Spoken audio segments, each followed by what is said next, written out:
What is going on, guys? In today's video I will show you the new and updated most powerful double swing barbarian build in Diablo 4 Season 8. This particular setup was popular in the previous seasons, but now it is even more OP if you change few things. The double swing barbarian is a hard-hitting, fast-paced melee build that excels at all content that the game has to offer. A small AoE zone may seem underwhelming at first, but once the attack speed buff starts stacking and the twisters start spinning, then the double swing quickly becomes a deadly force, decimating massive amounts of enemies with its hit and run style of play, while also making short work of any boss that try to stand in our way. Moreover, speed is the name of the game, so we want to prioritize attack speed through various means, including Rapture, Paragon nodes such as Carnage, Walking Arsenal, and gear items whenever possible, and much more. So, if this sounds interesting to you, then let's get right into it. So then let's start with the skills, and we will be using the Rupture, Double Swing, Rallying Cry, Leap, Charge, and Wrath of the Berserker. And for our technique, we have the two-handed axe expertise. As for our choice of skills, we focus on abilities that enable us to keep our damage, mobility, and fury levels as high as possible. Leap and Charge are great in this regard, since Enhanced Double Swing will always return fury when hitting a stunned target. Wrath of the Berserker gives us a massive damage boost and resource regeneration, and of course a nice movement speed boost to go along with it. Rallying Cry is yet another source of recovering our fury, and most importantly, the main source of the Unstoppable, which ensures that any controlled impairing effect does not slow us down. So then let's move over to the skill tree, and this is what we have. And by the way guys, you can find the link to this full build and website guide in this video's description. For this setup to work, you need to have a level 50 character and have finished the campaign, which is extremely easy to do in the current season. So then in the first section, we spend 2 points on the Lunging Strike and Enhanced node. This is required to advance the skill tree. Aside from that, there are benefits to using it in combat, primarily as a fury generation when needed. Then we move over to the next section, and we spend 4 points in the Double Swing, and 2 more points in the enhancements. This skill is our main core ability. It comes packed with some great utility by providing us a way to constantly refresh our berserking status. Anytime it is used against stunned enemies, it even becomes spammable because of the Enhanced Double Swing, and most importantly, this is one of our main ways of spamming the Dust Devils. Then we move over to the third section and spend 6 points on the Martial Vigor and Imposing Presence, while also unlocking the Rallying Cry with 1 point and spending 2 more in the Enhanced nodes. The Rallying Cry is our main source of movement speed, source of Unstoppable, Fortify, and insane amounts of fury generation.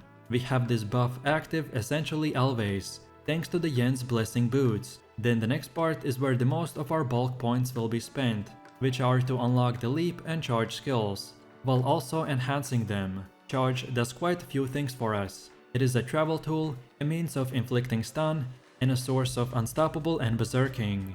It is best to use when approaching groups of spread out enemies, to pack them tightly against walls or terrain, in order to take them out cleanly and effectively. And then Leap is another mobility tool with its own set of advantages. In this setup we have very low cooldown, and it is typically our main way of getting around quickly. Since Power Leap makes it a fury generation, it will also frequently spawn Dust Devils whenever it lands on enemies. Then after that we go into one of the last ones to unlock the Rupture, and most importantly to unlock the Pit Fighter, Slaying Strike, and Counter Offensive nodes. This skill is used for attack speed boost and as a source of guaranteed overpower, which activates the Decimator Paragon node. Then in the next section, we unlock the last skill, the Wrath of the Berserker, and spend a few more points in enhancing it.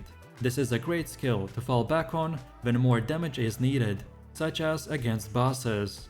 And then finally, for our key passive, we select the Walking Arsenal. Then next up, let's take a quick look at our gear, and I will show you 2 setups. The first gear loadout will be a quick 30-second showcase of what you can use immediately with zero grinding whatsoever. And then after that, I will show you the full endgame setup. So upon finishing the leveling process, and approaching the endgame grind, many of the aspects you use are already available to use from the Codex of Power. There is no reason that you shouldn't put them to immediate use, since they can be imprinted as often as needed as you upgrade your gear.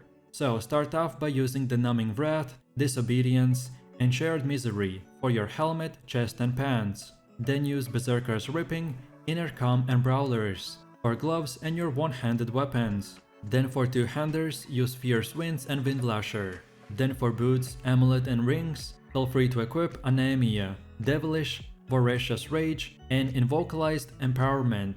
This early setup gives us a functional build to begin farming with. Some fury issues might be present early on until you find the required gear to solve them. Generally though, Double Swing doesn't suffer much from this problem because we have lower fury cost and we are very self-sufficient. But then on the other hand, when you have a bit of grinding done, then now we can look into our fully completed endgame gear. So for the helmet we equip the Crown of Lucian. Then for chest armor we have the aspect of Bull Katos. Then for gloves, the aspect of Fierce Winds. Then for pants, the Tibaltus Will. Then for boots, the Yen's Blessing. And this is vital, because it will give us an infinite uptime on the Rallying Cry buff. Then for bludgeoning weapon, we get the Earthquake aspect.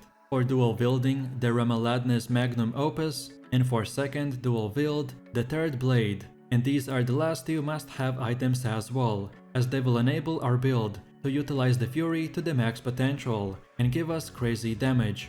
Then for slashing weapon, we are using the Windlasher aspect. For amulet, the Devilish aspect, and for both rings, the aspect of Giant Strides and the Starlight aspect. And finally, as for the gems, on weapon we use the Emerald for 25% critical strike damage, then for armor, the Ruby for 9% max life, and lastly the Amethyst on our jewelry for the shadow resistance. But what I personally like to do is instead of using 3 Amethyst gems on the rings and amulet, I actually just use one type of gem on each piece. So on amulet I use Topaz, on the first ring the Amethyst, and on the second one the Emerald. And this way, no matter who you are fighting, our resistances are spread around, which is very useful when you want to do every single content in the game. And then next up, let's go over to the Paragon board. And as there are 225 different choices that I made, so I won't explain each one's reasoning. But most importantly, what you need to know is that this board is optimized to give us as high damage as possible, while not forgetting about the defenses. So on the starter board, we follow this path and select the Twister glyph. This is vital as our build will be creating Das Devils, so we want to make them as powerful as possible. Then next up we have the Blood Rage board with the Exploit glyph. This will give us massive damage increase to vulnerable enemies. Then the third board is the Warbringer with the Rumble glyph for our Earthquake to deal extra damage. But most importantly, we deal 10x more damage to bosses and crowd control enemies. Then the fourth board is the Carnage with the Ambidextrous glyph for increased damage for our one-handed weapons. Then the fifth board is the Bone Breaker with the Territorial glyph. This will give us increased damage to closed enemies. And as we are a melee bruiser, so we will have this buff 24/7. And finally, for the sixth board, we have the Decimator with the Untaunted glyph for increased damage when fortified and some extra damage reductions. And by the way guys, don't forget before spending your points to make sure to rotate the board if needed, so it would 100% align with this setup. And now finally we have come to the last and final part, which is the gameplay and our skill rotations. So at the beginning of the battle we want to use Charge or Leap, depending on the situation, which will give us Berserking. I generally always initiate with Leap if possible, to spawn the Earthquakes under the targeted area. And if the terrain allows for it, then Charge can be aimed at a wall or other obstacles to first inflict stun and then follow that up with a leap. Then second of all, we shred enemies with the Double Swing skill to fill most of our screen with Dust Devils that annihilate everything in their way. Each time we use the skill will also extend the Berserking status, even if it does not hit a target. So keep this in mind if it's ever about to fall off. Then the third step is to use Rallying Cry whenever it's off cooldown. While it is on cooldown, it will be cast automatically, right after it falls off, because of the Yen's Blessing. However, if it ever falls off while moving from pack to pack, and there are no targets, then using Evade can also activate it. Then next up we use Rapture on enemies, to gain a huge burst of attack speed and activate the Decimator. This should be used depending on the situation and is especially useful in longer fights for maximizing damage. And finally, our Wrath of the Berserker is always in our pocket for whenever it's needed. I personally always try to make sure that it's back up in time for boss fights, but keep in mind that this build can be very resource intensive. So resource generation rolls are required on our rings.